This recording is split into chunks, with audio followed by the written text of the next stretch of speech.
The state's largest school district moves to remote learning today. Denver Public Schools will join most of our other state's school districts by switching to online education. So teachers have set up classrooms in their dining rooms. Parents are left wondering if this would just be extra homework or full-on homeschool. Certainly stressful on a home. Denver 7 is committed to covering every angle of how remote learning is affecting millions of teachers, students, and parents.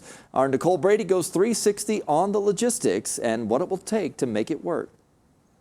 How hard could it be to teach a kindergartner and a first grader? Well, day one of remote learning, I had a full inbox, daily assignment lists with websites I've never heard of. I was panicked, and I wasn't alone. At first, I'm not gonna lie, the first week, him and I both had meltdowns.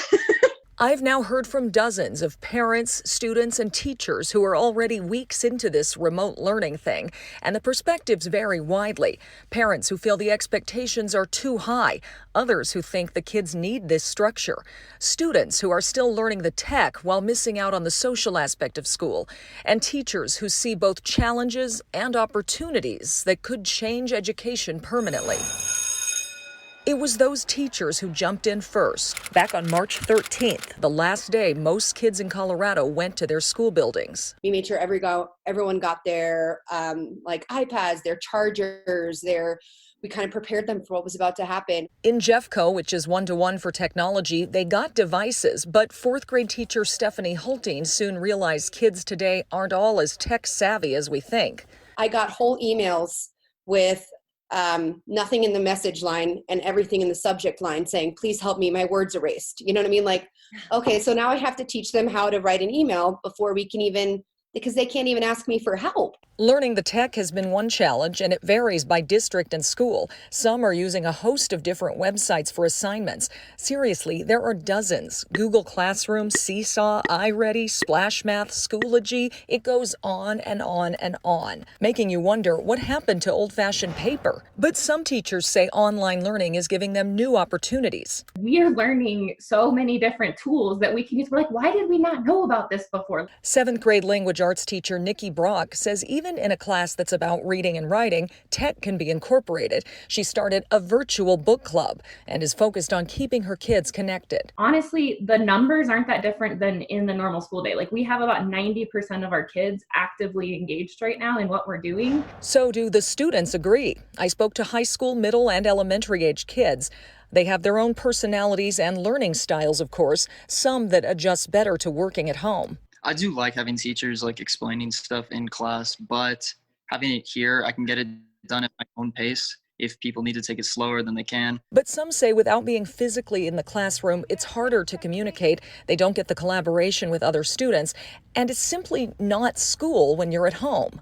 The main thing I miss is just going to school and having that separate place where my mind just shifts and differentiates away from home. For younger kids, the workload may be less right now, but many are confused, not sure what to make of this time. It doesn't feel like that I'm in school. It feels like that I'm in another place. But it feels like that I'm doing schoolwork. And with younger kids especially, parents are finding they have to help out more. That's hard for working parents. If they're working at home, they're distracted and forced to share space and internet bandwidth. If they're still going to an essential job, it's even harder. I work in a factory making medical supplies for trauma and orthopedics, so it's essential. It's just difficult right now. You just do what you gotta do. Hi.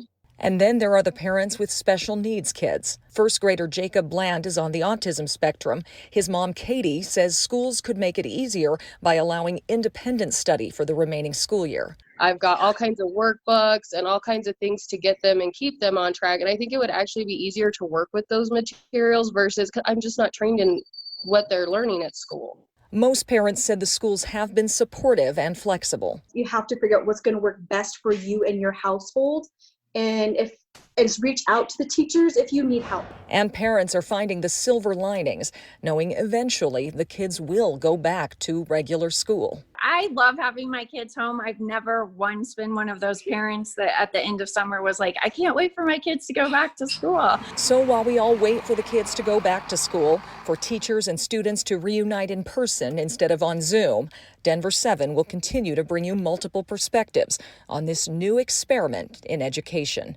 Nicole Brady, Denver 7.